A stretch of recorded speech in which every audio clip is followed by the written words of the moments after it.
A Caerte e Lide apresentam Cresce SC, o podcast de comunicação para o desenvolvimento de marcas e lideranças. Olá, sejam bem-vindos. Esta é mais uma edição do Cresce SC, o nosso podcast de comunicação para o desenvolvimento de marcas e lideranças. Eu sou a jornalista Melina Calduro e vou conduzi-los nesse episódio de número 36. Hoje a gente vai falar de ciência, de tecnologia e de inovação aqui em Santa Catarina. O nosso convidado tem um histórico de liderança no setor público e privado, com passagens estratégicas por empresas de tecnologia e também no governo de Santa Catarina. Eu recebo aqui no estúdio o Marcelo Fetti, que é secretário de Estado da Ciência, Tecnologia e Inovação de Santa Catarina. Marcelo, muitíssimo bem-vindo e obrigada por aceitar o nosso convite. Imagina, eu que agradeço a oportunidade de estar aqui compartilhando com vocês um pouco do que eu já passei na minha carreira e na minha vida, tentando de alguma forma aprender, mas também inspirar algumas pessoas que estão entrando agora nesse mercado. Tu és formado em Direito. Como é que foi essa transição do Direito para a Tecnologia? Como é que foi essa tua trajetória? Então, eu comecei fazendo administração de empresa na Universidade Federal e depois eu fiz Direito na Univale. Acabei trancando a administração e fui para o direito e acabei me formando em ciências jurídicas pela Univale e me tornando advogado, né? Mas o início da minha carreira foi ainda mais distante da tecnologia. Eu comecei minha vida aos 18 anos vendendo tijolo e telha. Então, eu tinha uma Pampa, que a maioria das pessoas mais jovens provavelmente não conhece. E eu comecei botando tijolo e telha na caçamba de uma Pampa e saía por aí vendendo, montava os meus roteiros a partir das páginas amarelas, porque naquela ocasião não existia Waze, não existia Google, mal e porcamente você tinha aparelho celular, né? Então eu montava os roteiros a partir das páginas amarelas e ia seguindo as lojas de material de construção, vendendo milheiro de tijolo e telha. Até que um dia o pai de um amigo meu que tinha uma construtora me disse que a gente deveria vender direto para a construtora, porque aí você ganhava mais, porque o preço do milheiro era maior. Eu me recordo que o tijolo 10, 15, 20 nós vendíamos a R$65 o milheiro e as construtoras pagavam R$200 o milheiro, então era um ganho muito grande. O que ninguém me contou é que as construtoras pagavam tudo em permuta, então eles davam carro, cavalo, carroça, caniço, lancha para pagar o tijolo. No final a gente tinha que se virar vendendo o que nos repassavam para o pagamento desses tijolos e dessas telhas, mas principalmente de tijolo. Bom, eu me formei em Direito, fui morar um tempo em Brasília para fazer um mestrado e trabalhar na área, mas logo voltei, montei meu escritório e aí nos idos de 2010 para 2011 eu tive a primeira oportunidade de trabalhar no governo do estado, né? Na época, existia um programa de atração de empresas para Santa Catarina, principalmente empresas intensivas em inovação, que era vinculado a um programa chamado Inova Santa Catarina, na época, e que teve como principal pilar, né, dentro dessa lógica de atração de empresas, a negociação da vinda da BMW para Santa Catarina. Então eu tive a oportunidade de, durante os 540 dias, participar da negociação para a vinda da BMW para o estado de Santa Catarina. Foi uma experiência absolutamente incrível, né? O nosso estado vinha tentando ter uma montadora já há muitos e muitos anos e nunca tinha conseguido. Bom, paralelo a esse projeto de atração de empresas, né, que trouxe aí algumas dezenas de bilhões de reais em investimento para o estado, alguns investimentos maior do que a própria BMW, mas essa época, em função da marca, né, ela ficou muito conhecida como a época da BMW, iniciou-se a criação da rede de centros de inovação. Então, começou-se a discussão de onde seriam implantados os 12 centros de inovação nas 12 cidades polos do estado. E aí eu comecei a ter um pouco mais de proximidade com o setor de tecnologia, com a importância da inovação, com como a inovação pode contribuir para o desenvolvimento econômico do nosso estado. a importância dos centros de inovação enquanto equipamento, né, de encontro do ecossistema de inovação. Comecei a ter mais proximidade com as empresas de tecnologia, até para poder definir como seriam esses centros de inovação, como seria essa rede de centros de inovação. E aí comecei a me aproximar um pouco mais do setor. Naquela ocasião começou a se discutir algumas políticas públicas também de fomento à inovação e ao setor de tecnologia no âmbito do governo do Estado e no âmbito dos municípios. Eu fui convidado a participar de alguns conselhos municipais de Ciência, Tecnologia e Inovação, como, por exemplo, o Conselho de Ciência, Tecnologia e Inovação de Florianópolis, que em 2012 aprovou a Lei de Inovação de Florianópolis.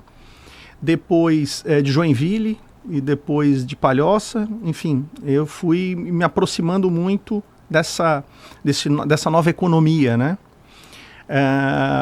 E daí eu comecei a me apaixonar por esse setor, comecei a entender a importância dele, e daí que quando eu fui ser secretário em Palhoça, depois eu fui a Itajaí, fui ser secretário em Itajaí, responsável também não só pela implantação do Centro de Inovação de Itajaí, mas também pela construção do Distrito de Inovação de Itajaí.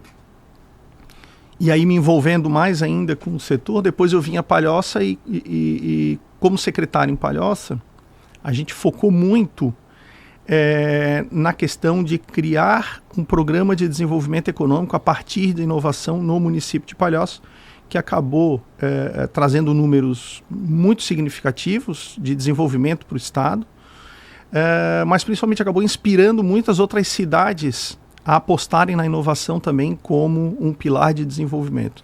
E foi daí que eu migrei do direito para o setor de tecnologia e inovação. E daí depois acabei sendo convidado para ser diretor de relação com o mercado com uma das maiores empresas de tecnologia do país. Fiquei 5 anos lá, até que acabei hoje na Secretaria a convite do governador Jorginho Mello, à frente da Secretaria de Ciência, Tecnologia e Inovação do Estado. Inclusive, a Secretaria é uma novidade também, né? Ela iniciou junto com o governo do Jorginho Mello, foi implantada. Como é que tem sido trazer toda essa inovação, todo esse desafio para uma secretaria que é de extrema importância para o Estado? Então, o governador Jorginho Mello, ele já na campanha, ele entendeu, ele já tinha percepção acerca da importância da ciência, da tecnologia e da inovação para o desenvolvimento do Estado de Santa Catarina, para a criação de um novo ciclo de desenvolvimento para o nosso Estado, né? Mais ou menos naquela lógica de que o que nos trouxe até aqui não é garantido que vai nos levar para o futuro. E dentro dessa lógica, o governador entendeu que seria importante dar a devida importância, né, para uma temática que é fundamental se a gente está pensando nos próximos 50 anos do nosso Estado. Ele prometeu criar a Secretaria de Ciência, Tecnologia e Inovação, venceu o governo do Estado, e a primeira coisa que ele fez na reforma administrativa foi justamente criar essa secretaria como uma secretaria de Estado, dando a devida importância a essa temática, né? É uma pasta estratégica, né, uma pasta transversal. Ela tem basicamente 2 grandes áreas de atuação. De um lado, a criação de políticas públicas voltadas ao desenvolvimento pela inovação, e de outro lado, incorporar essas tecnologias a bem da melhoria do serviço público nas diferentes áreas do governo do Estado, né? Na saúde, na educação, na segurança pública, na mobilidade, enfim, em todas as áreas de atendimento do governo do Estado. Começar uma secretaria do zero não é fácil, né? É como você montar uma startup, você tem que abrir até o CNPJ, a maioria das pessoas nem sabe disso, mas tem sido um desafio muito engrandecedor, principalmente pelo apoio que o governador Jorginho Mello tem dado a todas as nossas iniciativas, a toda a causa da ciência, da tecnologia e da inovação no Estado de Santa Catarina. Tu trouxe um ponto muito importante, que é começar do zero, liderar, né? Como é o tema do nosso podcast, a liderança. Uhum. Como é que tem sido utilizar toda a bagagem que já tinhas para liderar esse processo e esse começo? Então, tem sido também um desafio muito grande, né? Porque o setor público e o setor privado têm algumas diferenças importantes, né?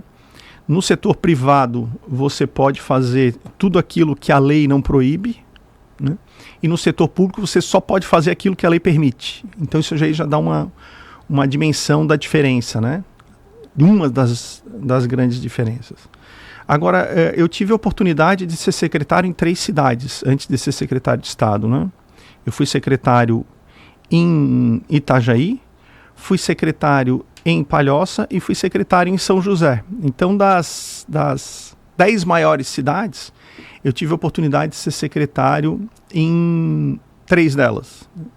E ser secretário em município, a proximidade que tu tem, né, da população, a proximidade que tu tem do setor produtivo, a proximidade que tu tem do dia a dia das pessoas, sejam elas físicas ou jurídicas, te dá uma certa bagagem, né?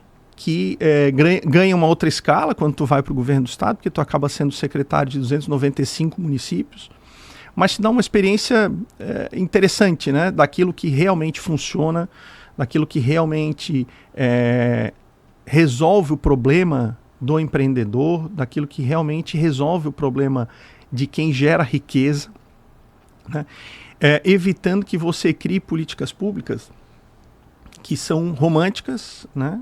Que são lindas e maravilhosas quando você lê lá, mas que na prática não geram resultado nenhum para a sociedade, né? Então, eu acho que essa talvez seja a grande importância dessa bagagem que eu tive de poder diferenciar aquilo que é viável, aquilo que não é viável, aquilo que de fato gera impacto, aquilo que não gera impacto na sociedade, para que a gente não tenha apenas mais leis, apenas mais programas, mas programas que até demorem um pouco mais para planejar, mas que quando você começa a execução, ele de fato melhora o ambiente de negócio, fomente a inovação, atenda às necessidades do empreendedor, enfim, que possa contribuir para o crescimento e para o desenvolvimento do Estado. E é bem legal porque a Secretaria não é só tecnologia, não é só inovação, ela tem ciência, tecnologia e inovação, que são 3 pilares que caminham juntos para conseguir fazer esse desenvolvimento, né?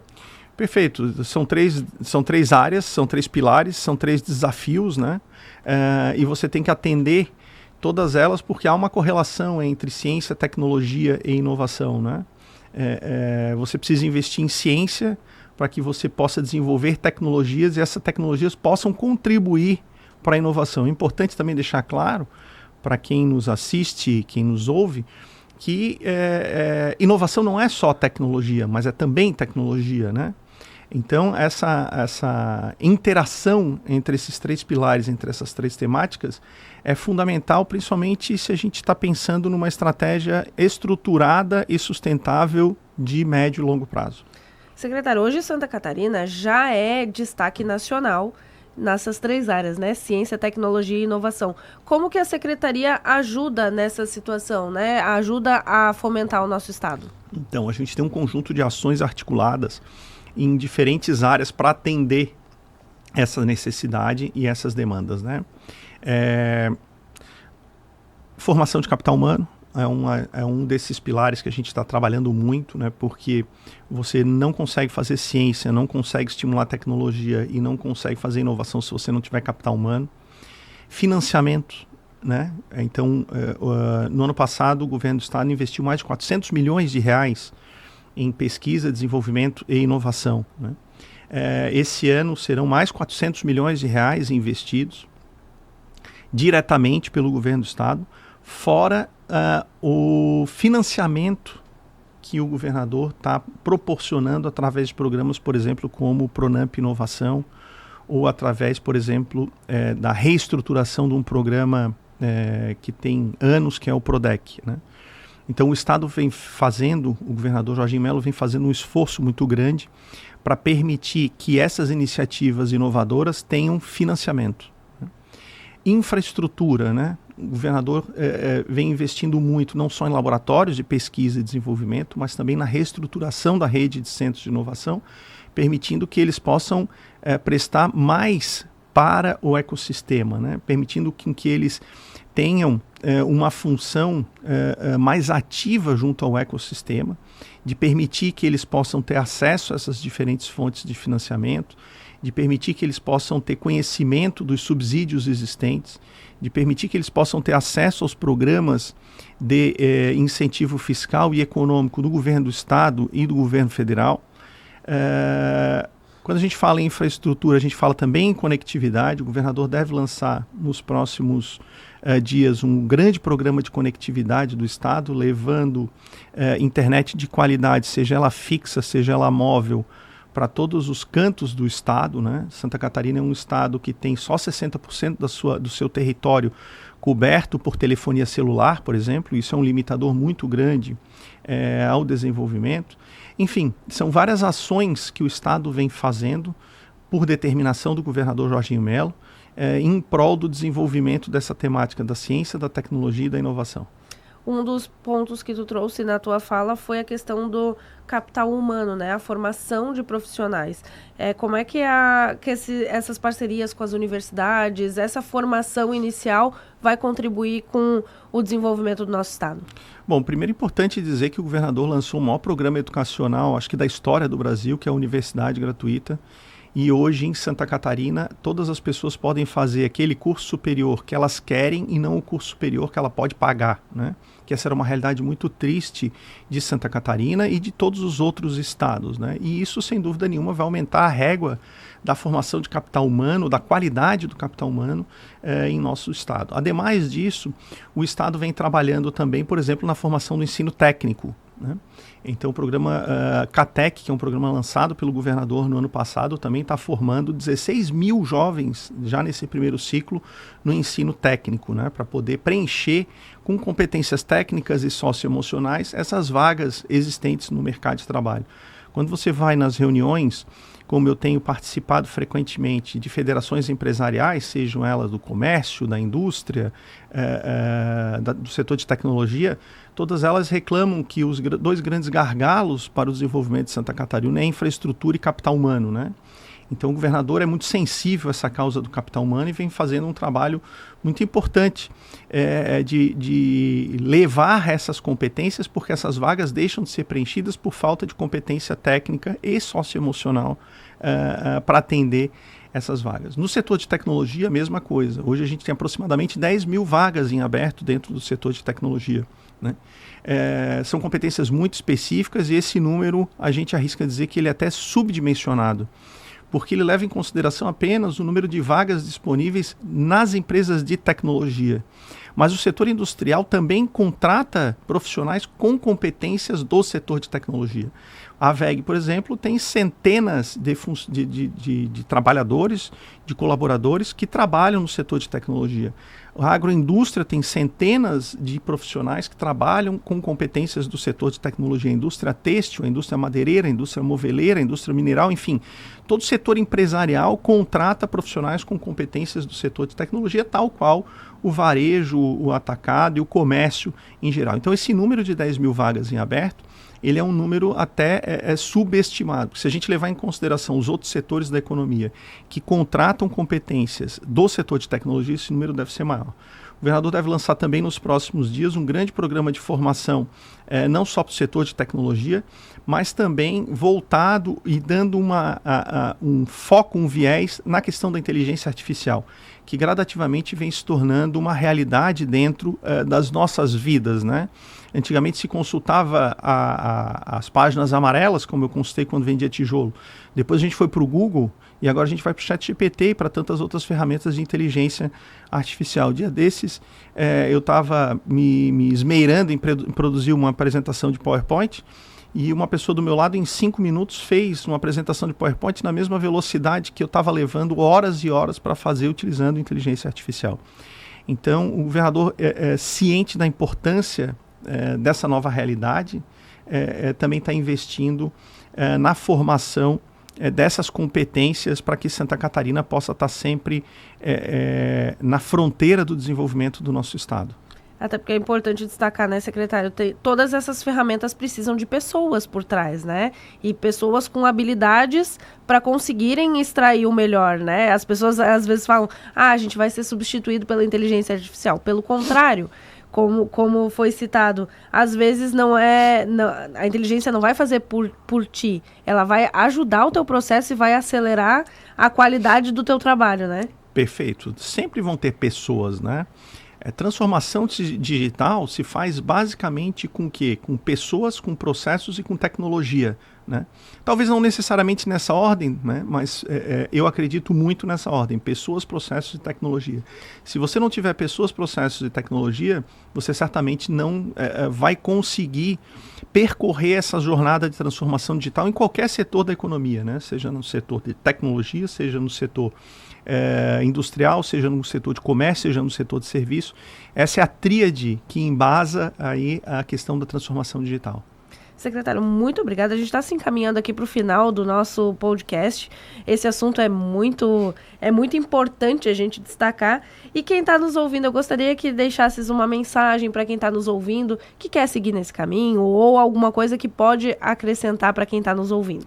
Olha, eu gosto muito de uma frase do Martin Luther King que diz o seguinte: se você for ser varredor de rua, varra a rua como Michelangelo pintava, como Beethoven compunha ou como Shakespeare escrevia. Ou seja, faça sempre o seu melhor, independente daquilo que você está se propondo a fazer.